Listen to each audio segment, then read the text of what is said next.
అదొకటి చూపిస్తున్నాడు వాడు.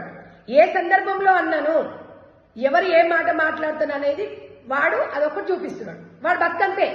చిన్మయి కానీ వీళ్ళు కానీ సగం సగం వీడియోలు చూపించడం, ట్విట్టర్లో పోస్ట్ చేయడం, ప్రజలలోకి వచ్చి మాట్లాడాలి. ప్రజా అభిప్రాయము 10 రోజుల నుంచి 100% నేను మాట్లాడిన మాటలకు సంధ్యారెడ్డికి సపోర్ట్ చేశారు. ఎందుకు సపోర్ట్ చేశారు? 100% నేను ఒక మహిళ ఆత్మగౌరవంతో ఒక గొంతులాగా నేను మాట్లాడాను. ఇవాళ అదొక్కటే చూపించి నన్ను ఏదో నా మీద వ్యాపారం చేసి నా పేరు చెప్పి వాడు బతకాలనుకుంటున్నాడు. కాబట్టి వాడు ఒక వేస్ట్ గాడు. వాడు అబ్బా అమ్మాయి పుట్టినోడైతే ఒక మహిళ గురించి ఇట్లా లైవ్లు పెట్టి కాదు. మీరందరూ కూడా ప్రపంచంలో ఉన్న మహిళా లోకానికి కూడా నేను ఒకటి చెప్తున్నాను. వాటర్ మిలను క్యారెట్ పెట్టినప్పుడు కన్నీళ్ళు వచ్చినాయి నాకు, సీతమ్మ గురించి మాట్లాడినప్పుడు. మరి వాళ్ళందరూ కూడా వాడు మాట్లాడే మాటలు మీరు ఒకసారి ఆలోచించండి. అలాంటి మతిస్థిమితం లేని వ్యక్తి మాట్లాడుతుంటే మనం ఎందుకు వినాలి? వాడికి మనం ఎందుకు సపోర్ట్ చేయాలి?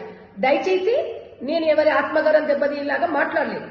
ఒక సబ్జెక్టు అక్కడ మన పక్కనున్న వ్యక్తి ప్రశ్న వేయడము, దానికి నేను ఆన్సర్ చెప్పడము, ఒక సమాజంలో మహిళ మీద ఉన్న ఆత్మగౌరవంతో చెప్పానే తప్ప వక్రీకరించి చిన్నగా బిట్స్ వేయడం కాదు.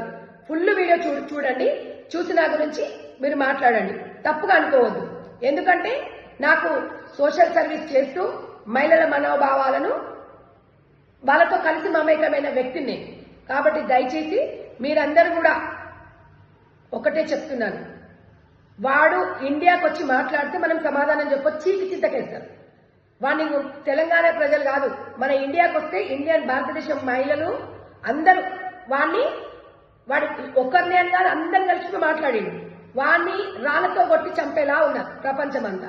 వాడి మాటలు కూడా మనం విన్నామనుకోండి, ఇంకా మనము ఏ స్థాయికి వెళ్తామో మీరు ఒకసారి అర్థం చేసుకోండి. కాబట్టి దయచేసి మహిళా లోకానికి నేను చేతులు జోడించి చెప్తున్నా, నేను ఏ పార్టీని పరంగా మాట్లాడలేదు. నా మహిళగా మనోభావం వ్యక్తం చేస్తూ మహిళల మనోభావాలను అర్థం చేసుకొని ఆత్మగౌరవంతో మాట్లాడిన చిన్న వీడియోని చూసి మీరు జడ్జి చేయకండి. ఫుల్ వీడియో చూడండి దయచేసి. ప్రతి ఒక్కరికి కూడా నేను నా సిస్టర్స్కి కానివ్వండి, నా అన్నలకు అందరికి కూడా చెప్తున్నాను, వీడు ఎలాంటి వ్యక్తో, వీడు దేశం వదిలిపెట్టేసి మన భారతదేశంలో పుట్టి మన ఇండియాని, మన భారత మాతని, మన సంస్కృతి సాంప్రదాయాల మీద గౌరవం లేని వ్యక్తి మనం ఎంకరేజ్ చేయొద్దు. దయచేసి మీరు అర్థం చేసుకోండి.